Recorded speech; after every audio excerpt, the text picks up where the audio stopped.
आज की सुबह कितनी अच्छी है। आज मैं जंगल घूमने जाऊंगी। अरे चिक्की, तुम उठ गई। अच्छा हुआ, तुम्हारी माँ अभी बाजार गई है। तुम जल्दी से घोंसले से बाहर आओ, फिर मेरे साथ खेत में चलना। नहीं पिताजी, मैं खेत में नहीं जाऊंगी। आज मैं अपने दोस्तों के साथ जंगल घूमने जाऊंगी। तभी रानो भी बाजार से वापस आ जाती है।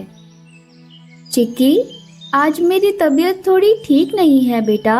आज तुम अपने पिता के साथ खेत जाकर उनकी मदद करना। माँ, मैंने पहले ही दोस्तों के साथ जंगल घूमने का प्लान बनाया है और मैं कहीं नहीं जाऊंगी। चिक्की ये कहकर वहां से चली जाती है। देखा रानो, आजकल चिक्की हमारी कोई बात नहीं मानती। हर दिन अपने दोस्तों के साथ घूमती है। अगर यही चलता रहा तो किसी दिन जंगल के पक्षी हमें चिक्की की शिकायत लेकर आएंगे। कोई बात नहीं जग्गू, वो अभी बच्ची है, धीरे धीरे सब समझ जाएगी। रानो और जग्गू खेत चले जाते हैं। रानो, आज धूप ज्यादा है, लगता है आज फसल को ज्यादा पानी देना होगा। रानो और जग्गू मिलकर फसल में पानी देते हैं। शाम हो जाती है। दोनों वापस घर लौट आते हैं, पर चिक्की अभी तक घर नहीं लौटी थी। रानो, चिक्की अभी तक घर नहीं लौटी है। हाँ जग्गू, अभी तक तो उसे वापस आ जाना चाहिए था। कहीं कोई नहीं नहीं, ऐसा मत कहो। जग्गू और रानो दोनों घर पर ही चिक्की का इंतजार करते हैं। काफी रात होने के बाद भी चिक्की घर नहीं लौटी, जिसके बाद जग्गू कहता है, रानो, चिक्की अभी तक घर नहीं लौटी, हमें उसे ढूंढने जाना होगा। हाँ जग्गू, इस समय शिकारी पक्षी भी जंगल में शिकार की तलाश करते हैं। हमें जल्द ही चिक्की को ढूंढना होगा। आज चाहे कुछ भी हो जाए, मैं घर नहीं जाऊंगी। हर दिन मुझे किसी न किसी बात पर माँ और पिताजी टोकते हैं।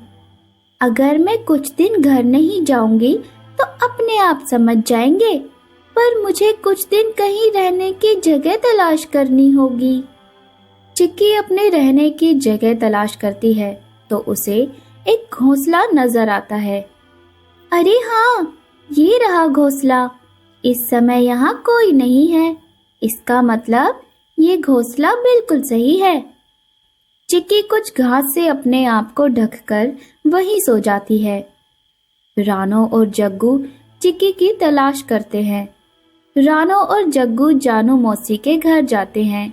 जानू मौसी के घर जाकर रानो जानू मौसी को आवाज लगाती है। जानू मौसी रानो और जग्गू को अंदर बुलाती है। जानू मौसी, क्या आपने चिक्की को कहीं देखा है? नहीं रानो, मैंने चिक्की को कहीं नहीं देखा, पर चिक्की के बारे में बात करने मैं तुम्हारे पास आने ही वाली थी। क्या हुआ मौसी? चिक्की ठीक तो है ना?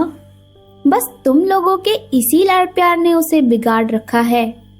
कुछ दिन पहले चिक्की ने अपने दोस्तों से मिलकर मेरे पानी का घड़ा फोड़ दिया और कल तो उसने हद ही कर दी।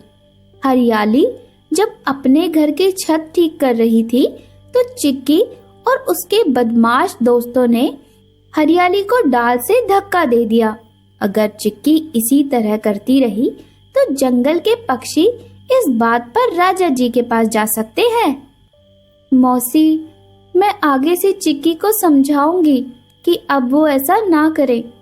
अरे रानो, अगर तुमने उसे गोद ना लिया होता तो ठीक ही होता।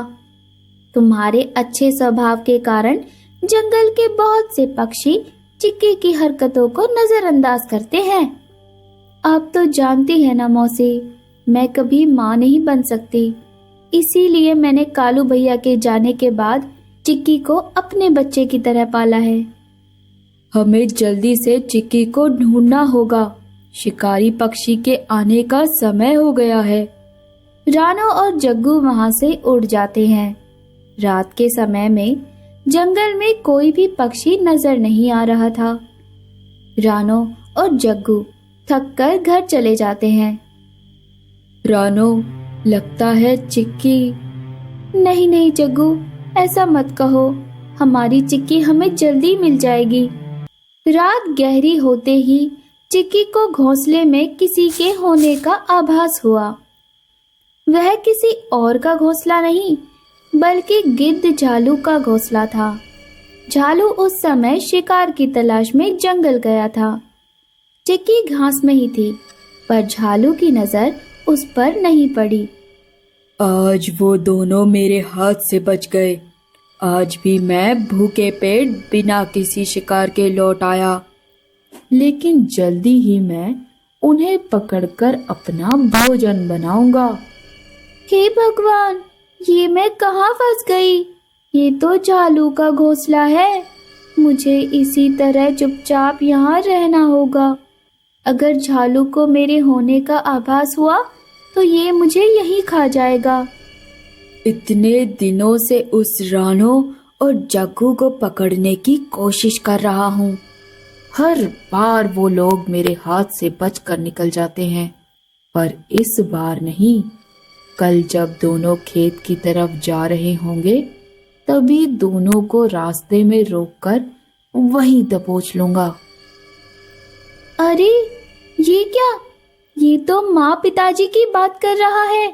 कल ये माँ पिताजी को मार देगा। नहीं नहीं, मुझे कुछ करना होगा। रात भर चिक्की घोंसले में छुपी हुई थी। सुबह होते ही शिकारी घोंसले से शिकार ढूंढने निकल गया। मुझे जल्दी से यहाँ से जाना होगा और माँ पिताजी को इसकी खबर देनी होगी। ये सोचकर चिक्की वहां से उड़ जाती है। रानो, तबीयत कुछ ठीक नहीं लग रही। हम लोग सुबह से चिक्की को ढूंढ रहे हैं। चिक्की का कहीं कुछ पता नहीं चला। तुम फिक्र मत करो जग्गू, चिक्की जल्दी ही मिल जाएगी। चलो हम खेत की तरफ चलते हैं, क्या पता हमें चिक्की वहीं मिल जाए। ठीक है रानो। रानो और जग्गू घर से खेत की तरफ निकल जाते हैं। रास्ते में जाते हुए दोनों की नजर जमीन और आसमान में चिक्की को ढूंढ रही थी।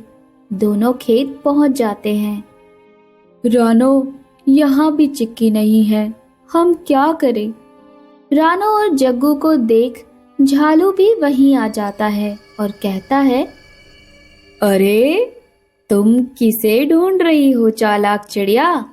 हर बार तुम दोनों मेरे हाथ से निकल जाते हो, पर आज नहीं। आज मैं तुम्हारा शिकार करके अपना पेट भरूंगा। रानो और जग्गू सामने झालू को देखकर डर जाते हैं। दोनों धीरे धीरे अपने कदम पीछे कर रहे थे। जैसे ही झालू जग्गू पर हमला करने वाला था, तभी चिक्की वहां आ जाती है और अपनी चोंच से झालू की आंख पर वार करती है। मेरे होते हुए तुम मेरे माँ पिताजी का कुछ नहीं बिगाड़ सकते। अरे ये क्या? मेरी आंख फोड़ दी, बदमाश चिड़िया। चिक्की को देख रानो और जग्गू खुश हो जाते हैं। चिक्की उनके पास जाती है। मैं तुम सबको छोड़ूंगा नहीं। दर्द में झालू वहां से उड़ जाता है। तुम कहाँ चली गई थी चिक्की? हमने तुम्हें कहाँ कहाँ नहीं ढूंढा। हाँ चिक्की, हमने तुम्हें पूरे जंगल में तलाश किया। मुझे माफ कर दो माँ पिताजी। आज के बाद मैं कभी ऐसी हरकत नहीं करूंगी और हमेशा सही रास्ते पर चलूंगी। रानो और जग्गू वापस अपनी बेटी को पाकर बहुत खुश थे। चक्रू अपने 7 बच्चों के साथ जंगल में रहता था। चक्रू की पत्नी अपने 7वें बच्चे को जन्म देते ही भगवान को प्यारी हो गई, जिसके बाद चक्रू ने ही अपने बच्चों को पाला। चक्रू जंगल के बाजार में लकड़ियां बेचने का काम किया करता था। जंगल के पक्षी चक्रू से ही लकड़ियां लिया करते थे। एक दिन की बात है। अरे चक्रू, ये छोटी लकड़ियां कितने की दी? अरे मौसी, आपको तो बाजार का भाव पता ही है, फिर क्यों पूछ रही हो? अब क्या मुझे भी बाजार के भाव में ही देगा? थोड़ा तो कम करके बता। कोई बात नहीं मौसी, आप कुछ लकड़ियाँ फ्री में ही ले जाइए। ये हुई ना बात। अच्छा, ये लकड़ियाँ पैक कर दे। चक्रू सारी छोटी लकड़ियाँ पैक करके जानू मौसी को दे देता है। तभी रानो चिड़िया भी वही आ जाती है। अरे रानो, तुम यहाँ क्या कर रही हो? तुमने तो हाल ही में अपना घर बनाया है। हाँ चक्रू भैया, मैंने अपना नया घर बना लिया है। अरे ओ चक्रू, तूने मेरी इतनी मदद की है तो मुझे भी तुझे एक सलाह देनी है। हाँ मौसी, बताइए। तो इतनी मेहनत से पैसे कमा रहा है, पर तेरे 7 बच्चे घर में अकेले होंगे। उनकी देखभाल के लिए तुझे अब दूसरी शादी कर लेनी चाहिए। अरे मौसी, ये क्या कह रही हो? आप तो जानती हो ना, मैं काली कौवी से कितना प्यार करता था। मुझे अब कोई भी कौवी पसंद नहीं आएगी। ऐसा मत बोलो चक्रू भैया, आपके बच्चों को अपनी माँ की जरूरत है। मेरी नजर में एक कौवी है जो दूसरे जंगल में रहती है। तू कहे तो मैं उससे तुम्हारी बात चला सकती हूँ।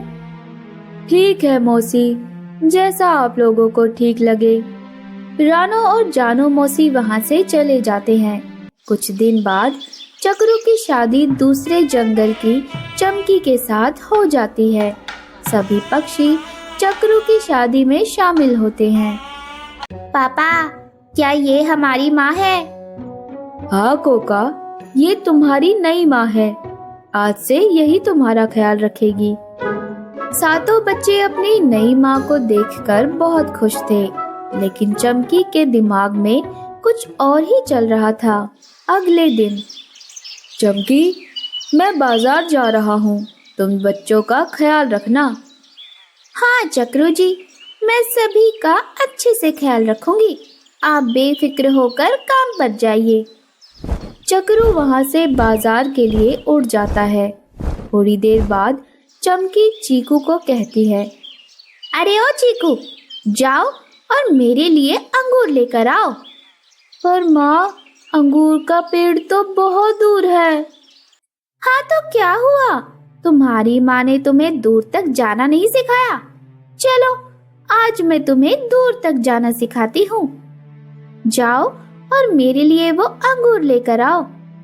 माँ, आप ऐसे क्यों कह रही हो? चुपचाप जाओ और मेरे लिए अंगूर लेकर आओ। चिक्की अंगूर तोड़ने के लिए उड़ जाती है। चमकी इसी तरह बाकी बच्चों से भी घर के और बाहर के काम करवाया करती। शाम को चक्रू घर वापस आता है। चमकी, आज तुम्हारा इस घर में पहला दिन था। तुम्हारा दिन कैसा गया? क्या बताऊं चक्रू जी, सारा दिन घर का काम और बच्चों को संभालते संभालते पता ही नहीं चला शाम कब हो गई। सभी बच्चे चमकी की ओर देखने लगे, पर किसी ने भी कुछ नहीं कहा। ये तो बहुत अच्छी बात है चमकी, तुम्हारा मन अब बच्चों के साथ लगने लगा है।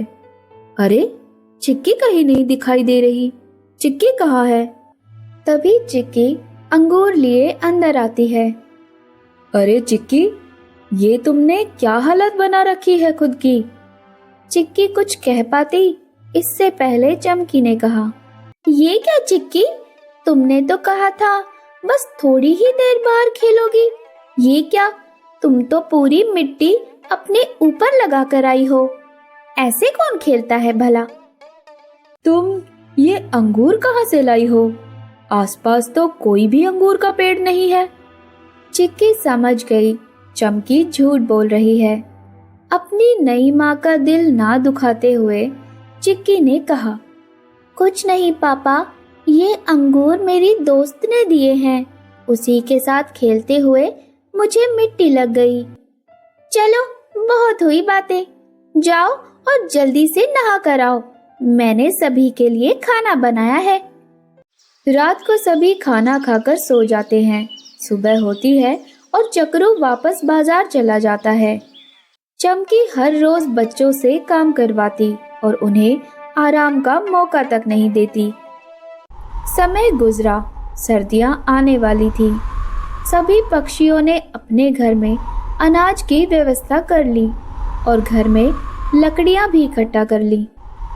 ये देखो चमकी, मैंने इस बार बहुत सारी लकड़ियां बेची हैं और इतना मुनाफा कमाया है।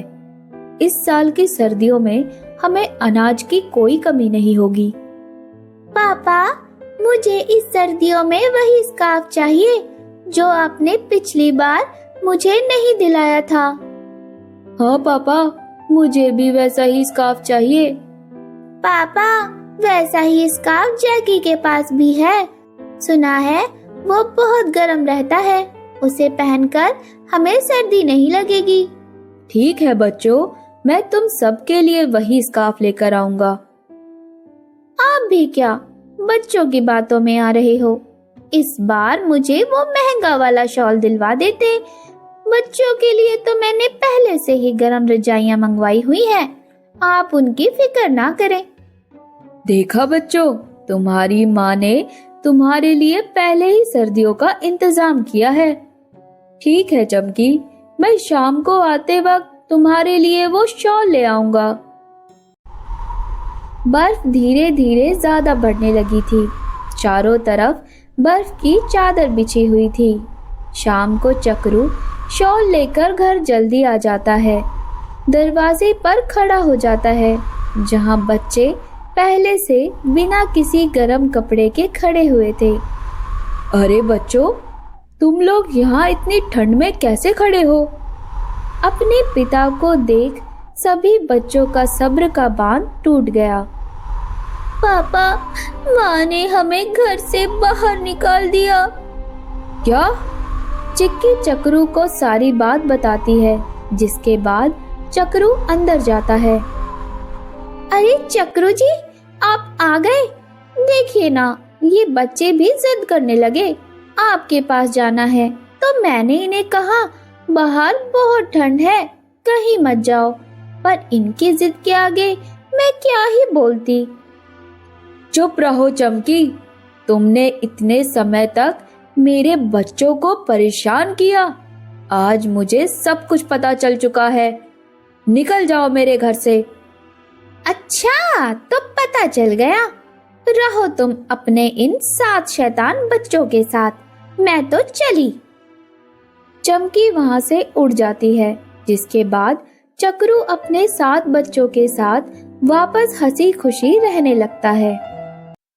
अगर हमारी कहानी आपको अच्छी लगी तो इस वीडियो को लाइक करें और ऐसी ही मजेदार कहानियां देखने के लिए हमारी चैनल को सब्सक्राइब करें और बेल आइकन को प्रेस कर दें। Thank you.